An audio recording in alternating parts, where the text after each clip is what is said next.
It's episode 5 of the ASKJV Podcast. Today we're talking about metal bass tone, automation on your master fader, and how to make programmed drums sit in the mix a little better. So let's get into it. 3, 2, 1.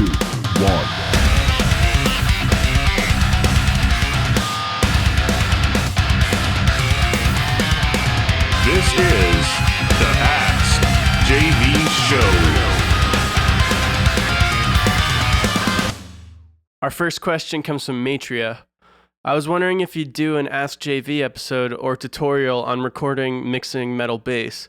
It would be cool to know your method, whether it's DI, amp, or multiple channels, and how you control the low end in the mix. Well, for bass, there are a few different approaches I take from time to time, but I'll tell you what my go-to is, and it is this guy right here, the SansAmp Bass Driver DI. I will usually take a clean DI and then one track with that, and I'll have a little bit of drive on that, so it's not really distorted, but it's got that, clanky, aggressive, it's got the rock and metal bass tone with the SansAmp there.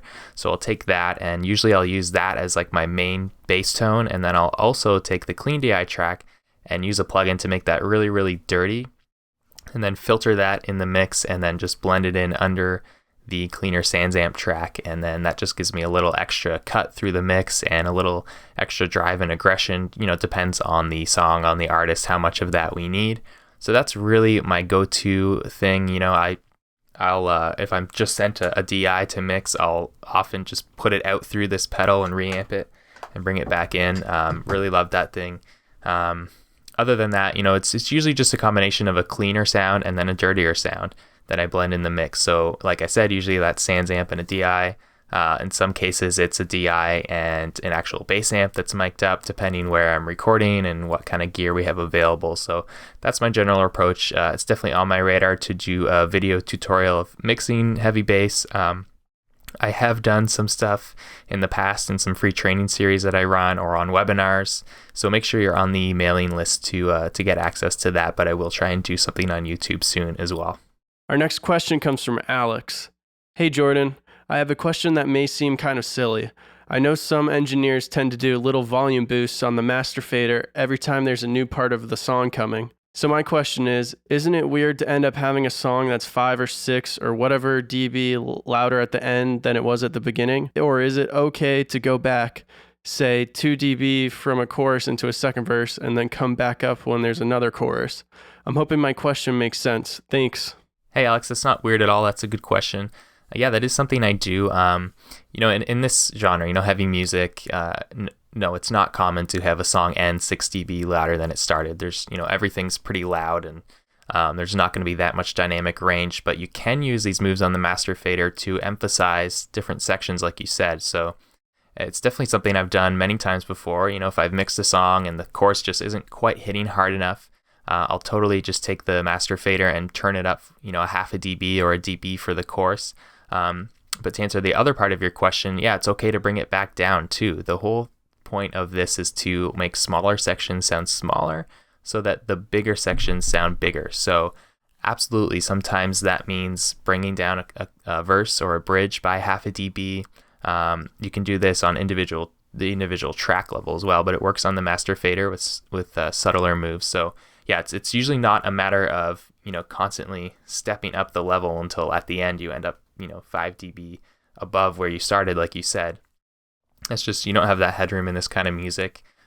If you think of a traditional ballad song, where it starts with just piano and vocal and grows into this huge epic ending with, full orchestra, yeah, that totally is common, and that makes sense. That's how it should be. But in this genre, don't be afraid to turn stuff down too. That's the whole point. Sometimes you need to have something be extra small in order for the chorus, which is maybe just at your normal mix level. Maybe the way to make that explode is to actually make the part before sound smaller. So doing this on the master fader is kind of a broad overall, big scale way to do this, but you can definitely do that, and also make sure you're emphasizing those moments on the individual track basis as well. Our last question comes from Daryl. Do you have any tips for mixing snares, especially sample-based ones? I'm using Superior Metal Foundry, and the snare just sounds so dead. I can't get it to sit in a mix at all. Thanks for the videos, they're great. Well, I'd have to agree. I don't really like those sounds either, and I don't really think any mixer should be using the built-in sounds from a drum program like that because everyone else is using them, and if you want your mix to sound professional and stand out, you're going to have to switch up the samples. So if I ever am using Superior Drummer, I will use the cymbal and sometimes tom sounds from there, but I'll always replace the kick and snare with my own samples. So I'll use my own samples for snare. You can check those out on my website too. But that helps a lot, just actually using, good samples with the sound you want to begin with.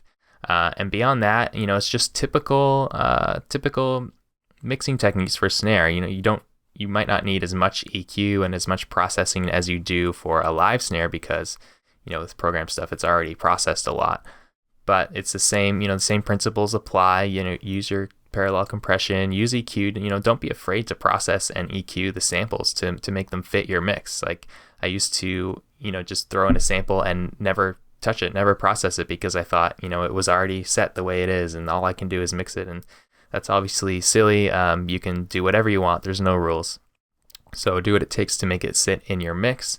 And also another big tip I give people with programmed drums and samples is to automate it a lot, when it comes to routing the fader, because the thing that makes it really hard to sit programmed drums in a mix and make them sound authentic is because every single hit is just at that same level, that same velocity.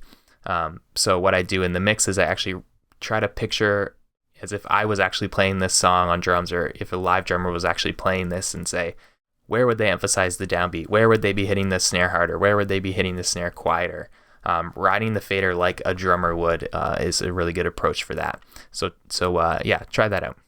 Thank you as always for watching or listening. If you're watching on YouTube, make sure you're subscribed so you automatically get all the new episodes and other videos that I'm putting out.